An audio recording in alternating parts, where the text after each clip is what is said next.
talking about downloadables. That is a freebie, a lead magnet, a list builder, something that you use that is a giveaway to people who may be interested in doing business with you, that is easily downloadable or accessible, where you can then, in exchange for giving this to them, add them to your list and grow the opportunity to be able to follow up with them in the future with more cool things.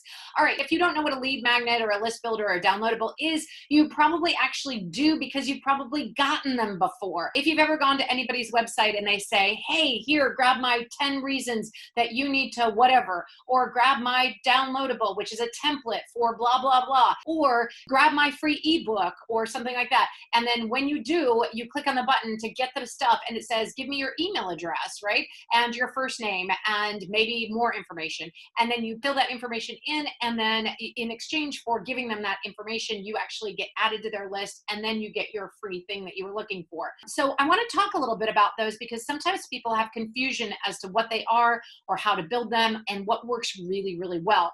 So when I was first looking at building a downloadable for my stuff and my website to be able to attract people from my list, the first thing that I was told is make sure that you have something that is immediately downloadable, like they just can get it directly from your website. And what I found is that a lot of people make this mistake, like they just have it on their website, download my checklist or whatever. And you can download the checklist, but you don't actually have to give an email address or anything like that. So the first thing I recommend is that you just do put that gateway on there, that you allow them to enter their email address and then email it to them. And that's the method to receive the downloadable or the checklist. That way you are able to capture their email address and add it. Hopefully you have some sort of CRM, customer relationship management software or something. Sometimes that's ActiveCampaign or SurveyMonkey, and I won't get into all that. There's plenty of other videos I have on that. But you add it to your list and start tracking and being able to follow up with them. The second tip is make sure that after you capture their first name, and ideally that's it. Really, you just want their first name, so that the next time you email them, you can say, hey, Kimberly, and then give them the next bit of information. You don't even really need a last name, because in your CRM, it's actually going to differentiate it by the email address. So you could have 16, 20, 50 Kimberlys in there, but only one of them is going to have the email address that I gave you to download that. Now, you could get duplicates, because I have multiple email addresses and I could request it to different email addresses. You may have me in there 2 or 3 times. Not a big deal, but each time you email that address, you want to be able to say, hi, Kimberly. So my recommendation is make it as easy as possible for the person to actually get your stuff, right? So ask for the email address and the first name. You can ask for the second name, the given name, if you will, the last name if you want to, but I would remove all barriers to entry if possible to be able to just get their email address and their first name. Whenever I get an email address that says, hey, blah, blah, blah, I always cringe thinking, wow, like they didn't even get my first name and they don't really know who I am. And so clearly this is just an email that I got signed up on a list for. So having the first name actually allows me to be like, all right, at least I valued them enough to give them my first name in some way. And it builds the relationship and it allows for connection. All right, number 3, don't ask for a phone number, right? Do not ask for a phone number. You don't need the phone number. Nobody answers their phone anymore anyway, unless they know who it's from, because we have these little things up that are screeners that say spam alert, or that it doesn't really know who it's from. And if you do know who it's from, it's in your contact list, so you're going to answer it, right? So don't bother with the phone number for right now, not on the gateway in. Once you build a relationship with them, maybe you've booked a call with them, maybe you've started to talk to them about your stuff, and then you can get their phone number to follow up with them later.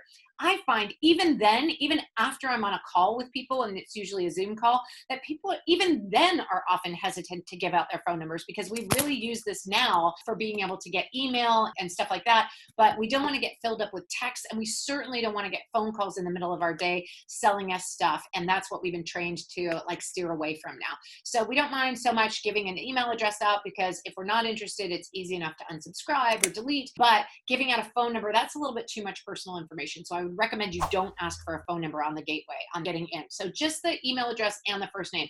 And finally, make sure that the next page that you receive, that you get after they enter the email address and your first name, the next page that they should see is a thank you page directing them to get your freebie in their email.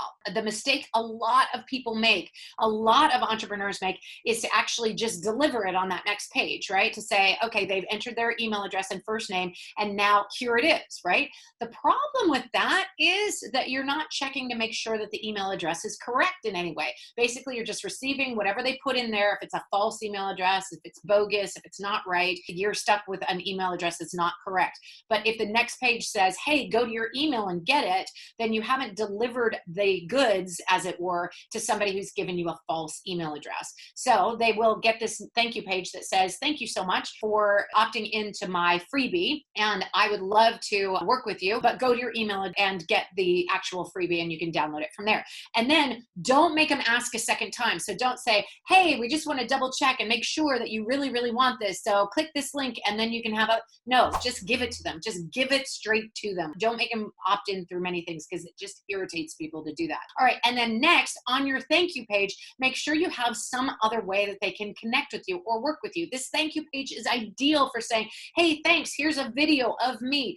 Oh, thanks for offering. Here's an opportunity to work with me or get on my calendar or see my website or anything else. If they don't want it, that's totally fine. But now they've received the thing in their email box. They're going to go get that. But now you have this pretty thank you page. You might as well say something else on it. Like if you're looking for a mentor or a guide or a coach or somebody to work with, click here and schedule me for some time, or click here and go to my website, or click here and find out more about our programs, right? So now you have multiple ways for them to interact with you. I hope this was helpful. If you liked this information, go ahead and like it below or make a comment. I respond to pretty much every single one of the comments that are on my YouTube channel. Super glad that you joined us. I'm very excited and I'd love for you to subscribe. So go ahead and smash that subscribe button and we'll see you next time. I'm Kimberly with Entrepreneurs Rocket Fuel. If you haven't already joined the community, I would encourage you to do that. Go to www.entrepreneursrocketfuel.com/Facebook and you will be able to join our community and join the conversation. We have thousands of entrepreneurs that are on there, all having conversations, sharing their information about their freebies, about their downloadables, lead magnets, about their upcoming events, asking for help, offering help, and you can be part of it too. So join the community, join the conversation. We'll see you there. Cheers.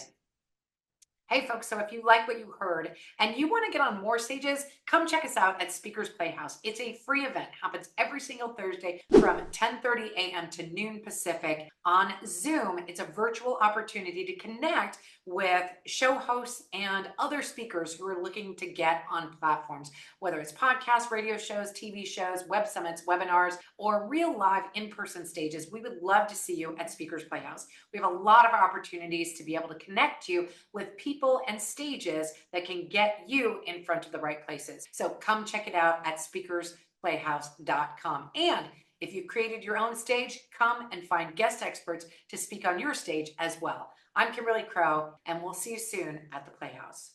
Cheers.